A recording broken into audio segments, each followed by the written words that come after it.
அதிமுக முன்னாள் அமைச்சர் சி.வி. சண்முகம் அவருடைய அண்ணன் ராதாகிருஷ்ணன் உள்ளிட்ட 6 பேர் மீது அதிமுக மாவட்ட செயலாளர் பசுபதி மாவட்ட காவல் கண்காணிப்பாளர் அலுவலகத்தில் புகார். கடந்த 11ஆம் தேதி செஞ்சியையுடுத்த வல்லம் பகுதியில் அதிமுக நிர்வாகிகள் ஆலோசனைக் கூட்டம் நடைபெற்றது. அப்போது சி.வி. சண்முகம் தரப்பினருக்கும் மாவட்ட செயலாளர் பசுபதி தரப்பினருக்கும் இடையே மோதல் ஏற்பட்டது. இதில் மாவட்ட செயலாளர்கள் பசுபதி கார் மீது கல் வீசப்பட்டது. இந்நிலையில் சி.வி. சண்முகம் மற்றும் அவருடைய அண்ணன் ராதாகிருஷ்ணன் ஆகியோரின் தூண்டுதலின் பேரில் ரூபன்ராஜ், வெங்கடேசன், பாலாஜி, ஸ்ரீதர் ஆகியோர் தலைமையில் என்னை கொலை செய்யும் நோக்கத்தில் கல்வீசி தாக்குதல் நடத்தப்பட்டதாகவும், எனவே அவர்கள் மீது நடவடிக்கை எடுக்க வேண்டும் என கூறி பசுபதி விழுப்புரம் மாவட்ட காவல் கண்காணிப்பாளர் அலுவலகத்தில் புகார் அளித்துள்ளார். இன்று வழக்கு பதிவு செய்து நடவடிக்கை எடுப்பதாக எஸ்பி உறுதியளித்ததாக பசுபதி தெரிவித்தார். அதாவது கடந்த 11/7/2026 அன்று அதாவது விழுப்புரம் மாவட்டம் மயிலம் சட்டமன்ற தொகுதி வல்லம் தெற்கு ஒன்றியத்துடைய செயல்வீரர் கூட்டம் நடைபெற்றது. அந்த கூட்டத்தில் அந்த கூட்டத்தை நடத்தக்கூடாது என்ற ஒரு நோக்கத்தோடு, ஏன்னா அது அவருடைய சட்டமன்ற தொகுதின்றதால, ஏற்கனவே மயிலத்திலையும் இதே பிரச்சனையை அவர் கிளப்பினார். அது எல்லாருக்கும் தெரியும். திண்டிவனத்துலேயும் அந்த பிரச்சனையை கிளப்பினார் சி.வி. சண்முகம் அவர்கள். அதாவது மயில சட்டமன்ற உறுப்பினர் சி.வி. சண்முகம் அவர்களும் அவங்க அண்ணா சி.வி. ராதாகிருஷ்ணன் அவர்களும் மயிலத்தை ஒன்றியத்தில் நடத்தும் போது அந்த பிரச்சனையை கிளப்பினாங்க. திண்டிவனம் நகரத்துலையும் கிளப்பினாங்க.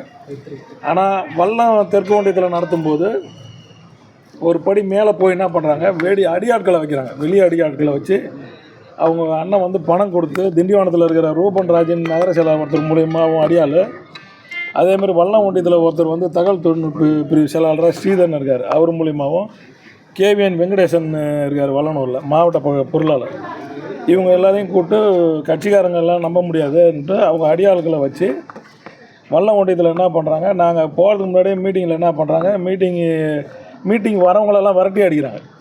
வரவங்க கட்சிக்காரங்களாம் ஒரு 1000 பேருக்கு மேலே வராங்க, விரட்டி அடிக்கிறாங்க. அப்படியே அந்த கட்சிக்காரங்கெல்லாம் போகல.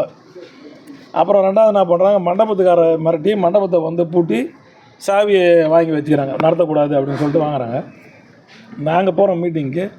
போகும்போது அதேமாரி அவங்களாம் இருந்தாங்க. அப்புறம் நம்ம ஆளுங்கள்லாம் போன உடனே அவங்க இங்கே அந்த ரவுடிஸ்லாம் வந்தவங்க வந்தாங்க, நம்ம ஆளுங்களை வந்தாங்க. நம்ம ஆளில் ஒருத்தர் தாக்கியும் போயிட்டாங்க. அப்புறம் நாங்கள் கூட்டமாக போயிடும்போது காவல்துறையிட்ட நாங்கள் இதுமாரி மண்டபத்தை தரங்க சாவி, மண்டபம் எங்ககிட்ட சாவி இல்லைங்க, நீங்கள் இது பண்ணியிருந்தாங்க. அப்புறமேட்டு மண்டபத்தை சாவியை அவனுக்கு பூட்டி வச்சுன்னு கொடுக்கல.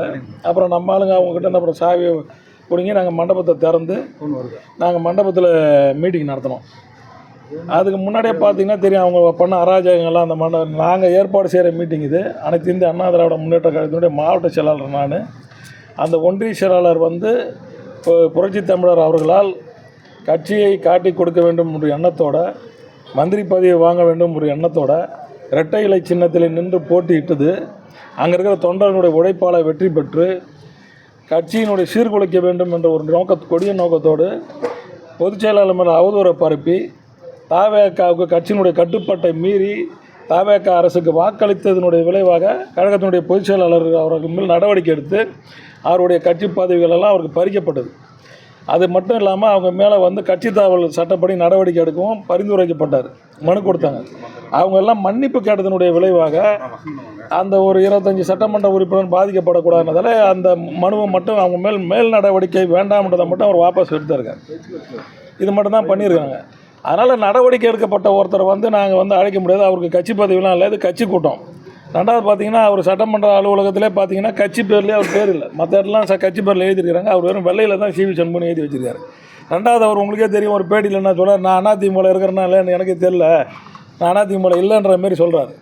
அதை விட என்னென்னா, ஒரு 4 நாளைக்கு முன்னாடி பார்த்தீங்கன்னா, ஒரு வாரத்துக்கு முன்னாடி போன வியாழக்கிழமை ஒரு மந்திரி பதவி ரிசைன் பண்ணுறதாகவும், இப்போ சனிக்கிழமை எம்எல்ஏ பதவி ரிசைன் பண்ணுறதாகவும், சனிக்கிழமை போன சனிக்கிழமை அதாவது அந்த 11ஆம் தேதி போய் அவங்க சேர்றதாகவும் சொல்லி விழுப்புரம் மாவட்டத்தில் இருக்கிற அவங்களுடைய ஆதரவாளர் மூலிமா எல்லாரையும் போய் கூட்டிருக்கிறாங்க.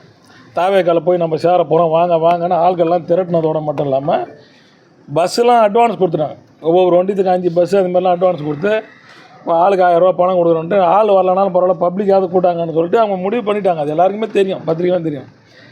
இவங்க இவங்களுடைய தகுதியினுடைய சரியில்லைன்றதாலேயும், இவங்க ஒரு சொந்த கட்சிக்கே துரோகம் பண்ண ஆளுன்றதாலேயும் ஒரு 2 முன்னாடி நிற்கிறான் ஒருத்தன் என்ன பண்ணுறான், கல் பார்த்திங்கன்னா பெரிய கல் அதாவது அரசியலில் சில பேர் கல்லெலாம் எறிவாங்க, நாங்கள் பார்த்துக்கிறோம். அது என்னென்னா கார் இடையே வரும்போது கார் முன்னாடி கடையை உடைப்பாங்க, போவாங்க, அது அரசியலுக்காக செய்வாங்க. ஆனால் இது கொலை செய்யணுன்ற ஒரு நோக்கத்தோட குறி வச்சு அடிக்கிறான். அந்த ஃபோட்டோ கூட இருக்குது, நான் காட்டுறேன் பாருங்கள்.